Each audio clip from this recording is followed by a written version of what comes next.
The Los Angeles Dodgers are headed back to the World Series, and you know what that means. It's time to talk about how they're ruining baseball and the fact that we need a salary cap right now. It seems like these conversations are always happening these days. Predictably, the internet does not need to be told twice. I think that we can all agree that not all of the teams, especially the small market teams, are able to participate in the distribution of the game stars. And everyone has their own opinions on why that might be happening. Some say a salary cap, like what they have in the NBA or the NFL, would curb overspending and allow teams with less money to compete a little bit better. Some believe that a salary floor alone could get that job done, as it's the cheapest owners that are keeping their teams uncompetitive. I have thoughts on all of those things, of course, but I'm gonna save that for a deep dive on another day because we're gonna be talking about CBA and the upcoming negotiations quite a bit in the next year. Now, before we move on, don't forget to like and subscribe to this channel, and also maybe throw a sub over at the second channel, or Mayday, so you never are out of baseball content to watch. Also, you can support our work here over at the Substack, or you can just see it all for free. We continue to appreciate you either way. So today I want to tackle just a single part of this problem: the ever-increasing contract numbers given in free agency that are pricing out the smaller market teams. I'll explain how free agency works, why it is that way, and how I think some simple adjustments could possibly get everyone what they want. I know, it's pretty crazy. So first, what even is free agency? Free agency is the first opportunity for a professional athlete to fully negotiate a contract with any team in the league, theoretically receiving full value for their services. Now, every single sport has their own version of this system, governed by their own rules and built to facilitate the way that that game is played and put together. It takes into account things like how many total players there are on a team, how many players can play at one given time, what value a certain player type or a position has to that game. All of those things are factored into what free agency brings for what guys. The biggest difference between baseball and the other major sports in the United States is the length and potential value of those contracts is uncapped, meaning that a player can be paid whatever a team is willing to give them. That's free market capitalism. Now, that concept is exactly what small market owners say, and many fans believe, is what is allowing for the best talent to be consolidated into the richest teams or the biggest markets, i.e. the Los Angeles Dodgers. So, for the sake of argument and for this video, let's assume that we all accept that that dynamic is a big problem and that we want to fix it. In order to accomplish that goal, we have to establish why baseball has its market set up this way. Reason number one, teams have a lot of control at the beginning of a player's career, more so than any other sport. Therefore, it takes a long time to get to free agency. So there's a lot of reasons that it is so long, but some of the big ones are the fact that the minor leagues exist. I was drafted at 18 years old. In the NBA, you have to go to college for 1 year, and in the NFL, you have to go to college for 3, or you have to be at least a junior before you can go. They use college a little bit to develop players before they're ready to go to the big show. In baseball, guys can go straight out of high school, and then they have to develop in the minor leagues. I myself spent over 5 years in the minor leagues, which didn't even take into account how much control is given at the major league level. Minor league contracts, when you sign them, are set at 7 years. If you live out your entire minor league contract and then get to the major leagues, a new contract takes place, and it is for another 6 years. 6 years of service time that for a lot of people is actually spread out over 7-8 years. Take me as an example. I was drafted 2008 as an 18-year-old. I got to my 5th year of my minor league contract and entered something called the Rule 5 system. If I weren't protected on the 40-man roster, meaning I could be called up to the big leagues at any given time, I would be put into something called the Rule 5 draft, which would give other teams the opportunity to pick me up and have to put me in the big leagues for an entire year to keep me in their organization. Or the team you're on can protect you by putting you on the 40-man roster, which increases your pay quite a bit, not to big league levels, but much better than the minor leagues is. And that is the route that I went. I was put on the 40-man roster, and my contract then continued with the team. Then when you actually get to the big leagues, your big league contract kicks in. If you just go up and stay up like Joe Mauer did, he got called up and never went back to the minor leagues or used an option, you have 6 years before you get to free agency. That sounds like a lot of years. It's hard to tell which one of those is overlapping. So let me give you a prime example of a player that's going into free agency this year and how the length of these contracts has affected them. You may have heard of Tyler Rogers. I use him a lot as an example of how free agency works. Tyler is Taylor Rogers' twin brother. Taylor got to the big leagues very quickly with me in Minnesota, and Tyler is a submariner that went to San Francisco. Now, Tyler Rogers was in the minor leagues for all 7 years of his minor league contract. He went into the Rule 5 draft. He was not picked up by another team, so his minor league contract just continued. Remember, he is a submarine pitcher who does not throw very hard against what is normally looked for in right-handed pitchers these days. He played all the way through his 7th minor league season and then was called up to the major leagues after his season had ended. So he had played out the entire minor league contract. If he weren't called up, he would have became a minor league free agent. But because he had been so good in the minors, which he did, he threw like a 2 in AAA for like 4 years before he got the opportunity. They kind of threw him a bone and said, hey, come up and let's see what you got. And you know what he did? He pitched great right away. And then he started his major league contract. That was 6 years ago. And he was traded to the Mets at the deadline this last year and is finally a free agent. He was drafted out of college. He was 21 years old. And now he will be 35 entering his first year of free agency. Now, this is a kind of a rare situation, but it just goes to show you how long a team can be in control of a player if all of the stars align. Tyler Rogers was a member of the San Francisco Giants for 13 years. That's crazy. When free agency could potentially take that long to get to, understandably, a player would like to maximize how much they are paid at that point. That makes sense, right? So that takes us to reason number 2. Because it takes so long, most guys only get one opportunity to make the majority of their career earnings. In those 6 years that you are signed in a major league deal, the pay goes as follows. Year 1, 2, and 3, you get a version of whatever minimum wage is. So the first year's minimum wage, and then you can get nominal increases based on some past equation that is not really easy to understand a lot of times. It's like a normal kind of raise, but you're still in the hundreds of thousands. You don't get over $1 million, especially if you're a relief pitcher like me. Then you enter years 4 to 6 as we build towards free agency. Those are called arbitration years, where you get a limited opportunity to negotiate with the team based on a comparative player that you are similar to and what they got in the past. So you have a range that this salary can be, and basically what you're trying to do is argue that you are either just as good as or better than the guy that you're being compared to, and they're doing the opposite. It's not truly like an open market situation where you can like leverage other teams against. You still have to are just negotiating with the team you're on, but the potential to make more money than you were making the last 3 years is there, and that is a positive thing. Is that going to be all of the money you make for your career? The hope is no. So then you get to free agency after 6, and that is where the big payday is supposed to be. But remember, if you are like me, it took you 5.5 years to get to the big leagues and then 6 years to get to free agency.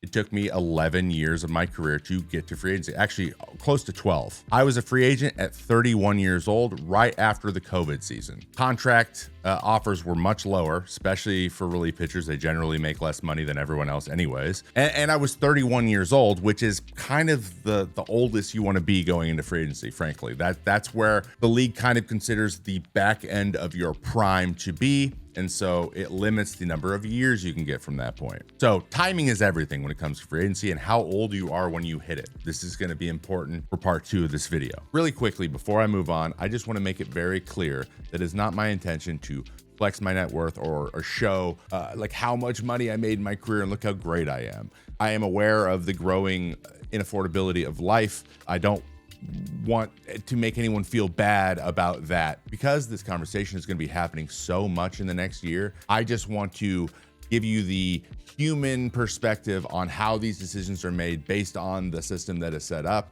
and how possibly we can fix some of it. So that is my intention. Please don't hate me. Really quickly, I'm going to break down my career to show you how important free agency is and why players value it so highly. In my first and second year, I made pretty much just minimum wage. In my third year, I got a little bit of a bump, about $100,000, because I had played well the first 2 years. Then I got Tommy John surgery. So then I went into arbitration, having missed an entire year. I had to be compared to another player that also got hurt, and I had to basically just take whatever they offered. So I got basically what I got the year before. I've gotten about $100,000 raise or a 15% raise over 4 years of my career so far, and have made $1.5 million, $2 million bucks. Then in year 5, I had 25 innings the year before, got another bump. Not a huge bump, still haven't made $1 million. And then in my final year, I got compared to someone with a full year after I pitched really well. And then what happened? COVID hit, and I had to get that money prorated anyways. It was $2.205 million that then turned into $880,000. So I technically made less money than I made the year before. So I've gone 6 years in major leagues and have not made $1 million in a year yet. And you're supposed to have made that much by now, even relievers. So then I went into free agency. And over the next 3 years, 2 with the Mets, where I signed 2 for $15.5 million, and then once with the A's, 1 for 7, I made $22.5 million. In my career, I made just about $27 million, and just under 23 of that was in the final 3 years of 10 seasons. That is why free agency is so important, and why we focus on it so hard, because the ability to negotiate any part of your contract is so hard to do in the beginning of your career up to 6 years, and the vast majority of players don't even get there.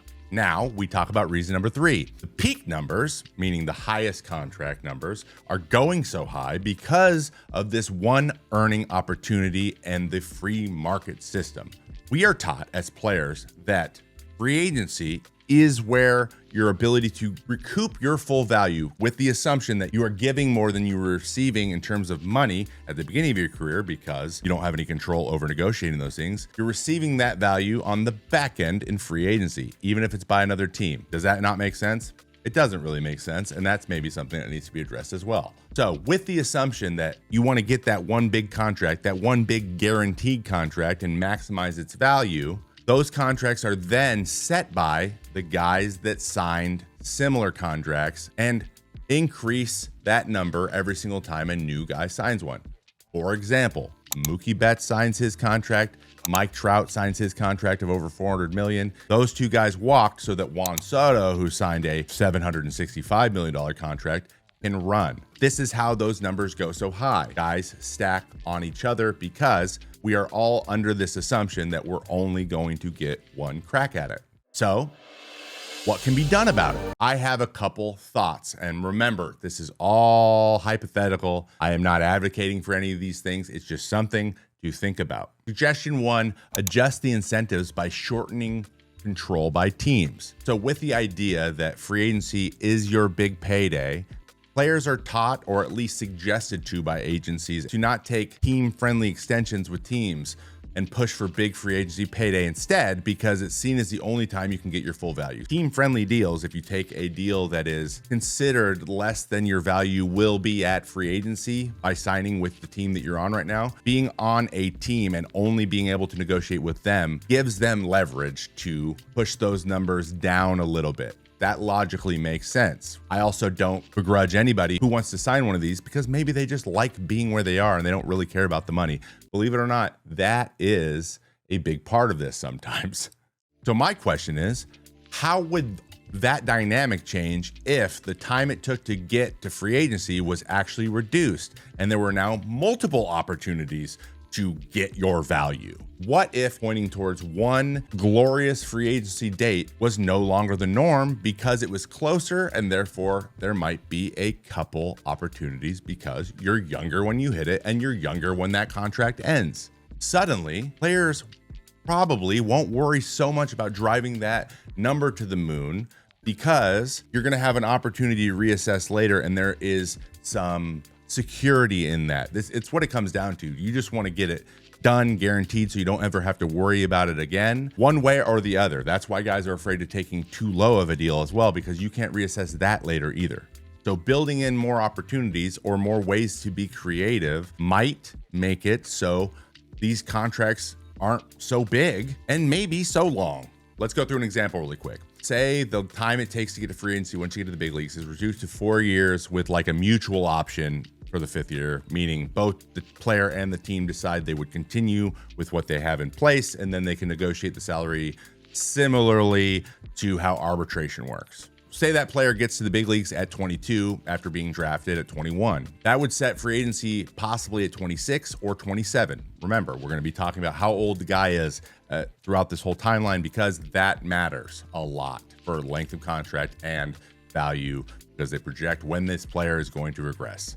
With the mutual option, there are a bunch of ways to recoup value earlier in a career, including more ways to get deals done that don't need to be 13 years long. For example, signing a 5-year extension with your home team when you're 24 is now much more palatable, because you'll still be a free agent at 29. Players won't be so afraid to sign something that maybe isn't paying them their full value, because they might have an opportunity to recoup that value later if they were wrong. Also provide some front end security for them as well, so they make a good amount of money or more than they would have otherwise. And if they end up not panning out, then they still have some money to take home. And also, the team didn't have to lock in a 13-year deal in which they are paying 11 years of no value on the back end. They have an out as well. So I feel like this could possibly change a few things. One, players would be more likely to sign with their current team. You get to keep your young guys a little bit longer, possibly into some of their prime, so that the team that drafted them is getting the best version of them without having to sell the farm to keep them that way. Also, this understanding that I'm going to have opportunities to make different amounts of money at different times in my career might allow players to prioritize the other parts of that decision in free agency. How good the team is, the city you live in, how close it is to home, what other perks you can get, because those are part of the decision. It just usually comes down to money being the highest one, because again, it's your only chance. It makes maximizing the contract size feel a little bit less important, while still allowing players to realize their true value. Now, reducing the time to free agency is directly beneficial to the players, even though I believe that that change in incentive will make negotiating these contracts a little bit easier on the teams. But let's not be naive. Teams are going to need something big in return as well, some sort of limiting something, because at the end of the day, limiting expenses is what their goal is. Again, not going to go down that path. We're not ranting. We're staying on task. We're staying on task. The owners give up some control. So what would they receive in exchange? Possibly a limiting contract length. That is something that happens in a cap system, and there's taboo around even mentioning anything that is related to a cap system. But if, say, it was limited to like 5 years or 6 years, this would, one, guarantee the player has an opportunity to hit free agency again within a window where they still are probably considered in their prime, if you're lucky. And it would also naturally reduce the full value of a contract so more teams can afford them. In essence, it would limit the massive sizes of these contracts, but its year-to-year value could still hold steady, the AAV. Now, would the owners go for a version of this? Sure, if the concerns they have are truly related to their ability to afford these best players and therefore compete. But unfortunately, it's likely more about wanting stronger controls on expenses and the built-in excuses to pay less. Like, lowering expenses is, after all, the tried and true best way to increase your profits, what they're all in this for anyways. So this is all based on good faith negotiation, where the problem we're trying to solve is established. That has not worked very well in recent years. So that remains to be seen if that would happen. I believe that this is an interesting way to approach the incentives of both sides. What do we want, and what does the system incentivize us to do? So with the end of the 2025 season upon us, the CBA negotiations that will ramp up at the end of next season are going to be a major talking point for the next 12 to 18 months. We're going to have plenty of time to get into all the other pieces of the puzzle, and trust me, I intend to. Can Major League Baseball begin to solve some of the issues around competitive balance through simply adjusting some of its incentives around free agency? Let me know down in the comments, and keep the conversation going with any questions or suggestions that you also have. Also, like, subscribe, and turn on the notifications so you don't miss these videos in the future. Anyways, I am starving, so I am going to get out of here. Drink your water, watch your baseball, and I'll see you next time on the Trevor May Baseball channel. Double peace. Whew. Man, it is hard not to rant about this stuff.